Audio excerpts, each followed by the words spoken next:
If you're looking for RPGs, here we'll list the upcoming RPGs we expect to see in 2021 and further, even though many have not been dated yet, but this listing will often be updated up to and through 2020. So feel free to let us know in the comments if you see any omissions or mistakes. My name is Maxi, and this is FGame Killer.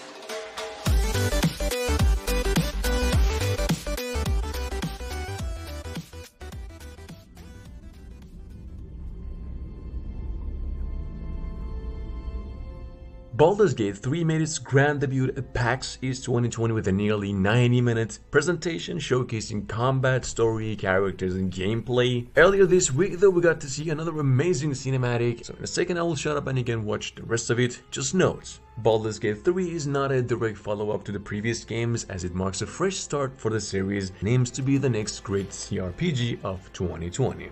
The game actually enters early access in 2020 and will release on PC and Google Stadia. In case you've already seen the whole trailer over here, you can go ahead and skip to whatever time is displayed in the top right corner of the screen.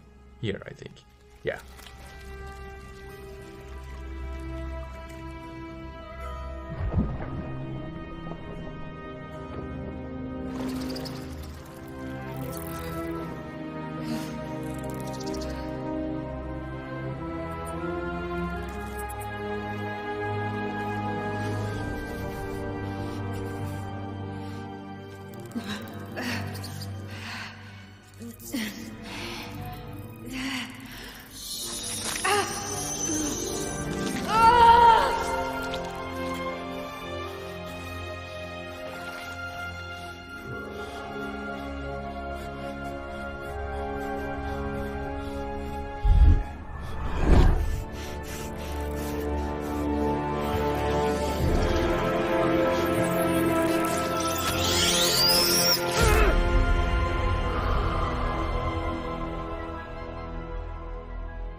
soft start, developers actually released the first gameplay trailer for 21 Sword 7, which in short is an action RPG in a third-person perspective that uses Unreal Engine and will be coming to PC in 2020.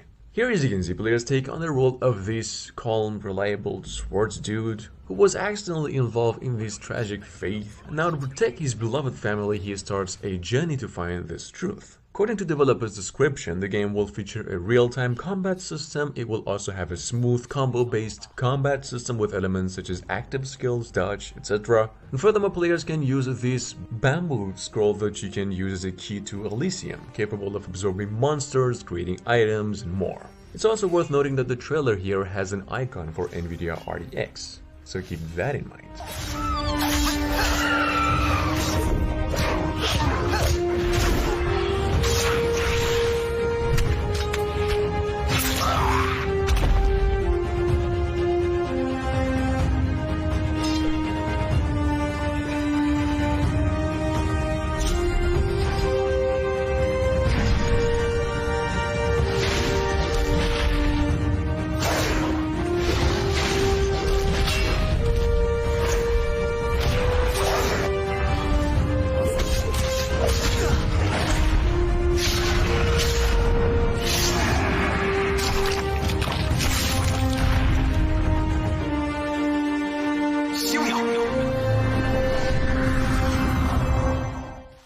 Bandai Namco debuted some gameplay footage of Sword Online and teased there are quite a lot of side activities in the game outside the main story, as well as the fact that individual maps in the game are quite expansive and many quests and events are being prepared for them. But not much to tell, just this one is due out for PlayStation 4, Xbox One and PC via Steam on May 21st in Japan and May 22nd in the Americas and Europe, so keep it in mind. Atlus is continuing to drum up excitement for its March 31st release of Persona 5 Royal, and a new trailer focused on the Phantom Thieves and this new heroine, Kasumi, has been released, a new student at your school which is pretty well known for her talents as a gymnast, which you can get a good look in a second. Just Persona 5 Royal is coming for PlayStation 4 with both physical and digital editions available to pre-order starting from $59.99 to $99.99. Pre-orders regardless of edition will receive a unique PlayStation 4 theme, and all players will receive all of the DLCs released for Persona 5, the original game, for free. Check it out. Have a change of heart. We're gonna change the hearts of all the bastards like you! Now is the time to rise against the abyss of distortion, trickster.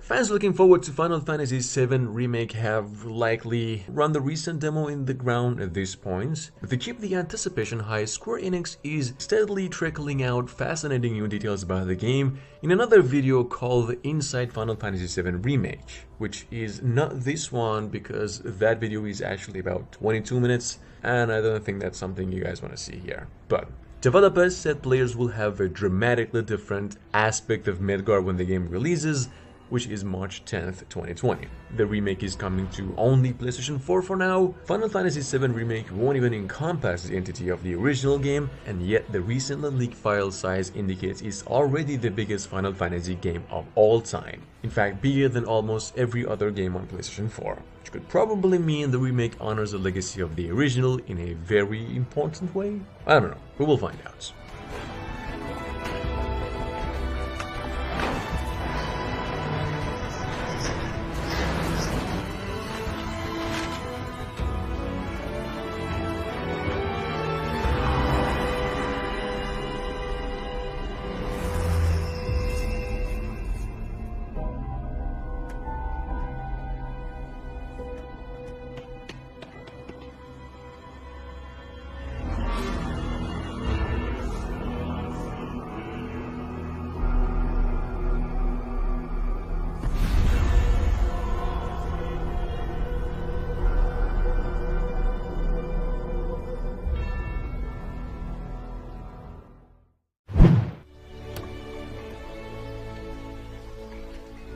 King's Bounty over here is this series with a long history in the tactical RPG genre. It was, after all, the gameplay inspiration behind Heroes of Might and Magic. Despite that, the series has come and gone many times over the 30 years since its debut, and it's never received a full numbered sequel. Well, that finally changed at last year's Gamescom, as Once Entertainment developers announced it was developing King's Bounty 2. And now we've just received our first in-depth look at the game in the form of a developer diary, which is not here by the way.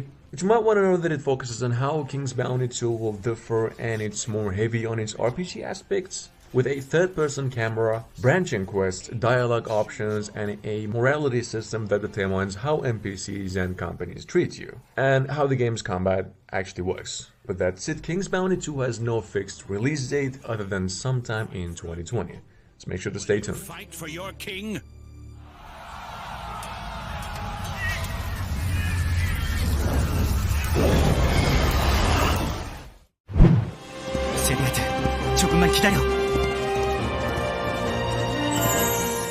Korean developer ps4, founded by old-school MMO developers, recently revealed a first gameplay trailer for their MMORPG called The Grand Saga. You might have not heard about this one so far, so in that case, Grand Saga firstly features some heavy detailed anime-style, cel-shaded visuals as you can see, and is actually designed to run on both PCs and mobile devices with full cross-play support, which is an amazing thing. And one thing that does really set Grand Saga apart a bit from other MMOs is its focus on developing weapons called the Grand Weapons rather than characters and classes, which we can get into later. The game itself, though, was formally announced in 2019 and has been in development for nearly 3 years now, I think. And yes, developer ps4 is planning to launch Grand Saga in South Korea this year with their English version plans for late 2021 or even 2022. We will see.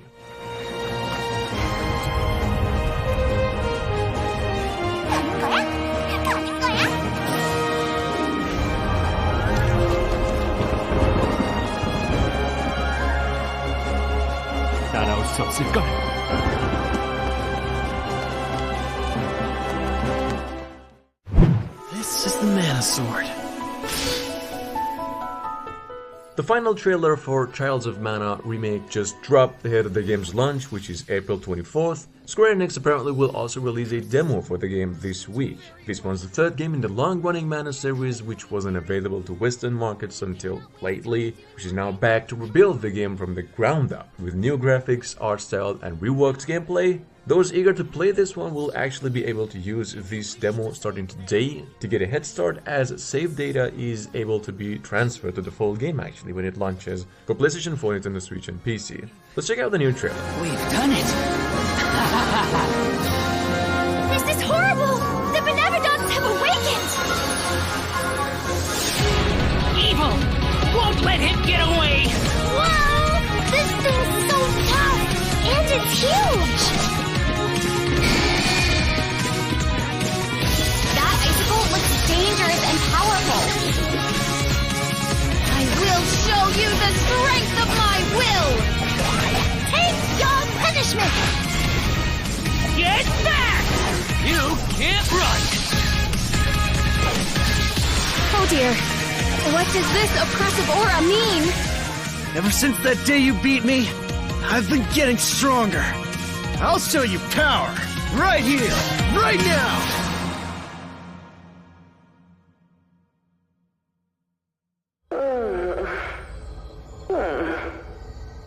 What is this? Where am I? Oh, I see. This world is...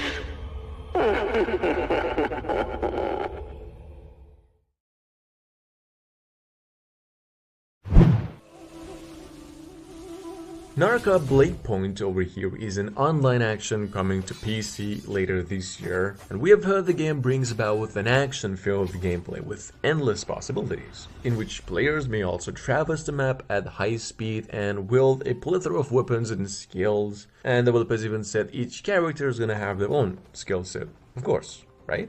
Yeah, each character's active and or passive skills makes them unique, which, I mean, some can heal, while others may excel at assassinations, for example. But in the end, Naraka is more of an action than a mobile game, so we will ensure that each character has a winning chance if played well, they said. They have plans to bring the game to all platforms, but at the moment, they're focusing solely on PC, which is coming out later in 2020. Stick around.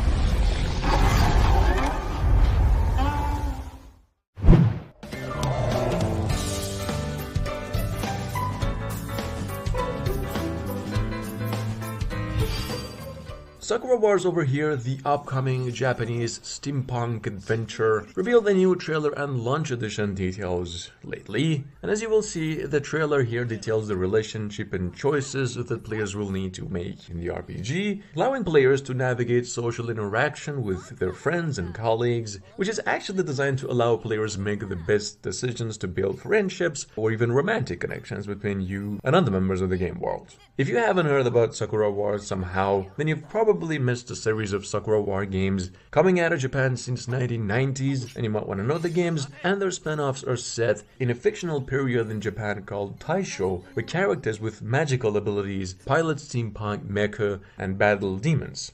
That's it. If you need to know more, you can head over to its official website to check out for more details before the game drops onto PlayStation 4 on April 28th, 2020.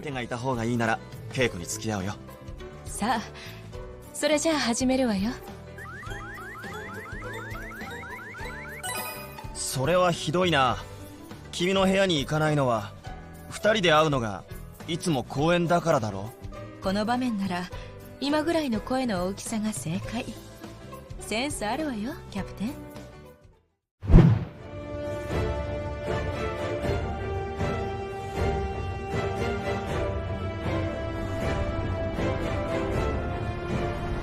Following Titanfall, Godfall, numerous far more, Fall is the latest online video match franchise right now. It's a collaboration in between RPG masters Square Enix and action experts Platinum Video Games. Babylon's Fall appears to be a wholesome mix of Devil May Cry's frantic motion and a Demon Souls-esque fantasy location. It was actually originally scheduled to release in 2019, and the teaser trailer, hence we will listen to much more information on the game this summer. So you might as well be expecting a late 2020 launch at earliest. So far, the game is verified for PlayStation 4 and PC, and there is no word of other consoles yet. Like the next generation consoles, Platinum game titles are known for their motion chops, and this one seems to follow them as well, with this fluid, frantic swords play versus literally more substantial than daily life's enemies. So I don't know, check it out.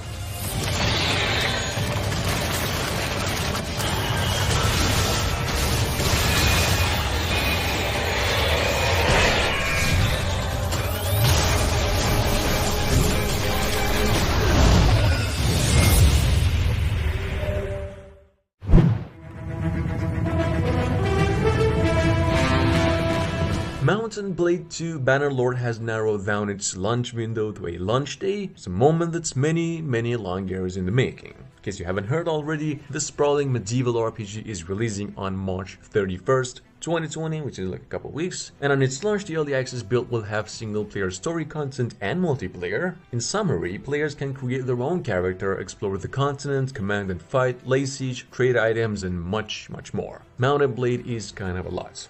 Do you think so?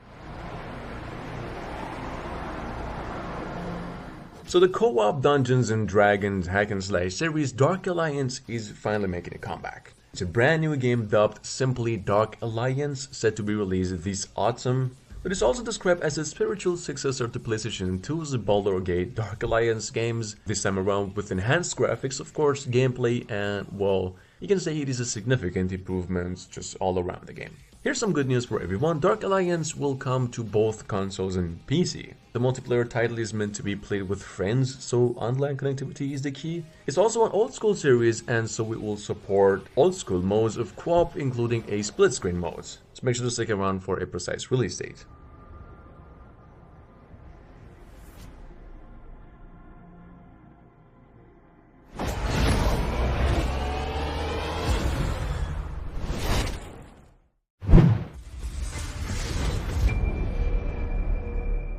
Counterplay Games developers hinted that more information about the PlayStation 5 anticipated title Godfall will be arriving pretty soon. Godfall is not the only secret that's related to PlayStation 5, though not much has been shared about the console in general since its initial announcement. In fact, the website Sony created for the PlayStation 5 was quietly launched and found by fans and still has no details at all about both of these, the game and the console. Other than that, though, developers describe Godfall as a loot-based multiplayer online game, an RPG that puts the player in a fantasy apocalypse setting, in which you work together in teams or play alone, raise scale levels and collect special items to improve your gameplay. Now, while a release date for both the game and the console is still a while away, we can expect more news about this one in holidays 2020. Can stop us.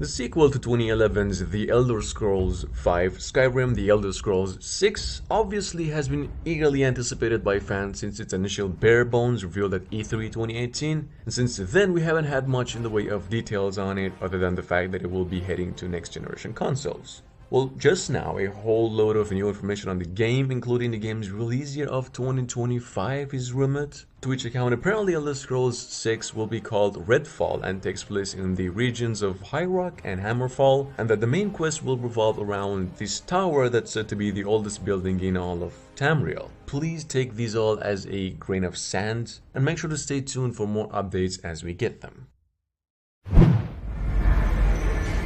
In 2077, they voted my city the worst place to live in America. Main issues: sky-high rate of violence, and more people living below the poverty line than anywhere else. Cyberpunk 2077 was already delayed once, and developers now are making sure not even the corona pandemic pushes it back again. CD Projekt shared a message on its official Twitter account that laid out the steps the studio is taking in response to the outbreak. According to the update, the studio has upgraded its equipment and stuff in order to let employees work from home, so all things good. While even this all is a bit new to everyone, they are actually rising to the challenge and showing no signs of stopping in their effort to bring you some kick-ass role-playing action in this September. Cyberpunk 2077, after being delayed several times since early 2020, is now coming out on September 17th, 2020, and Xbox One owners will get an Xbox Series X version of Cyberpunk 2077 for free through smart delivery, as was previously reported, so keep it in mind.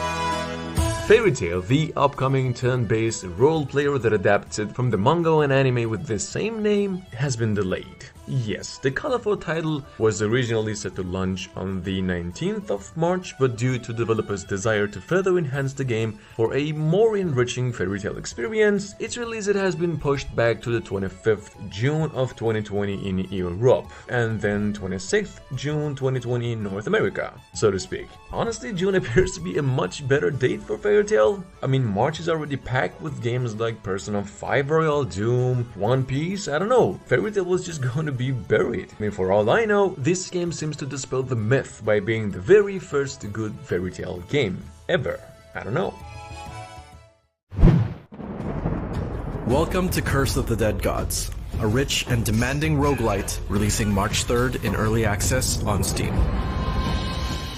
Roguelites and likes tend to blend together. They often rely on analogous art style and hit the same notes. And now every once in a while, along comes something quite unique on its own and we just can't not notice it. The Curse of the Dead Gods is one of those games. Curse is on the surface a very safe and predictable roguelite. It's actually an action game played from a top-down perspective with a world that's essentially a series of similar-looking dungeons you're meant to retreat for hours. It's challenging and relies on a fair share of RNG, meaning luck plays a factor in your runs, and since we're ticking all the boxes, there are even secrets and hidden paths for those want to do some exploring. The game has arrived on Steam Early Access today on PC and will be launching in full on Xbox One, PlayStation 4 and PC itself on June 26th. 2020. And parries. Well-timed blocks are risky, but allow you to offset damage and decrease enemy defenses before unleashing a devastating counter. The environment and traps can also be used to your advantage. Trigger hidden spikes with careful timing to decimate entire groups of foes, or light braziers to reveal the darkness and weaken monsters. You can improve your odds of survival through various means. After overcoming a room, you can steer destiny and influence what might lie ahead. Improve your arsenal, gather treasure, and uncover new secrets. Offer gold or sacrifice your own blood at the temple's altars in exchange for mighty relics. Select well, as your choices can make for powerful synergies between your character build, weapons, and even curses. Over the course of many runs, successful or otherwise, collect skulls from your enemies to unlock persistent blessings. As you explore the temple, you'll suffer from the corruption of the god of death. Your corruption level will inevitably build up by enduring certain attacks, or willingly offering your blood to altars for more power and healing. This corruption inflicts various potential curses with unique... Hey, if you like what you see here, please give us a thumbs up, go ahead and share this stuff with whom you think is interested in, and if you'd like to see more, make sure to subscribe and hit that notification bell. That will be the best way to see them. See you next time.